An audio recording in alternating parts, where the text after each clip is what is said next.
Backbiting, slander, gossip, defamation, smear campaigns. These are all the negative things we think of when we hear backbiting. But I'm going to tell you something. The rule in Islam that forbids backbiting is actually a bad rule that hurts society.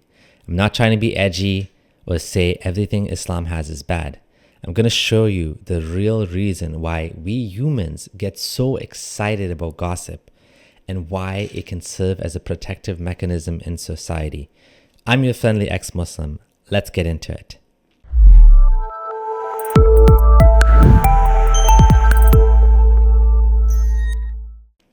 So why am I saying that the no backbiting rule is bad? Let me clarify one thing first of all. There's definitely a type of gossip or backbiting or slander which is malicious and intended to hurt people. This type is when people purposely spread false rumors or maliciously attempt to harm someone's reputation. This type of gossip is definitely harmful, and I'm not saying this is a good thing.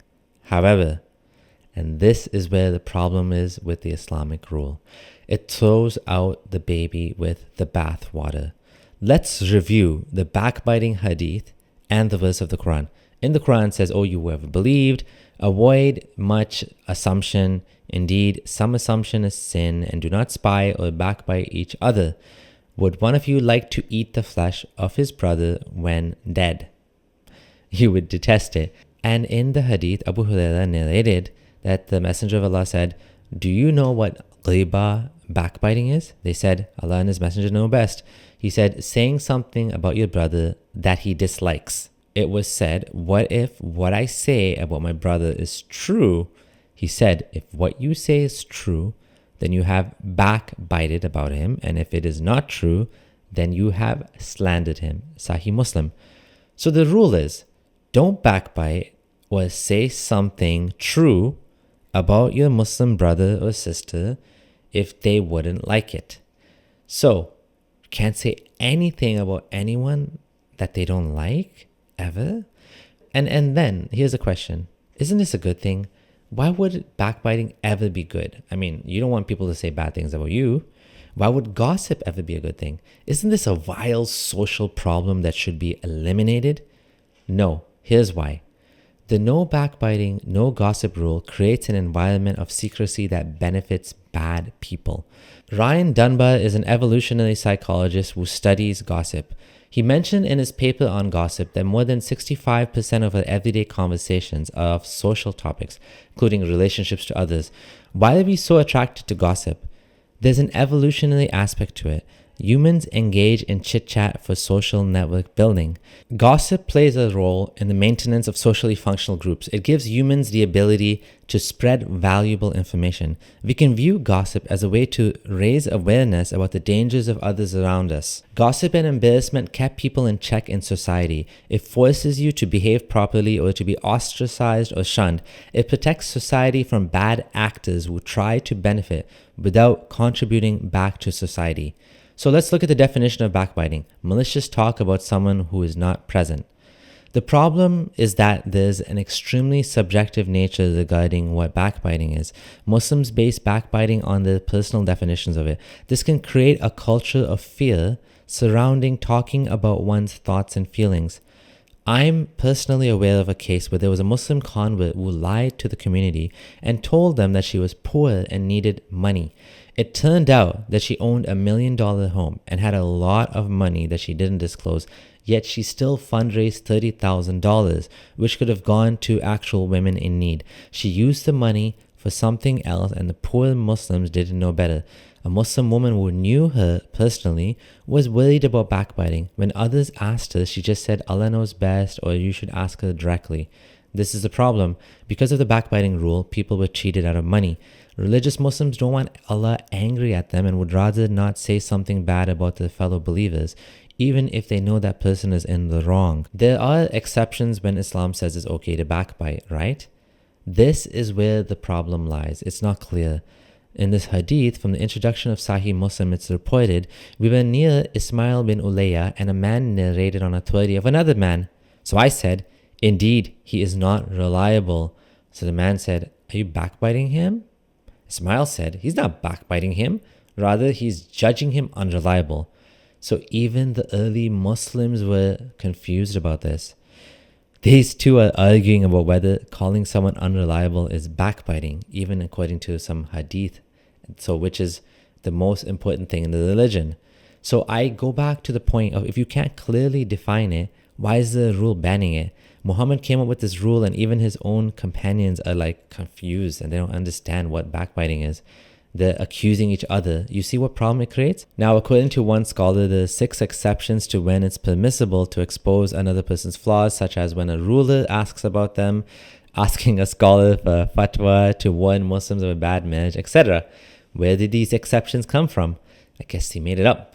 And that's a big part of the problem. It wasn't clearly defined, and it's up in the air to scholars to interpret what's allowed and what isn't. Common Muslims are even worse off.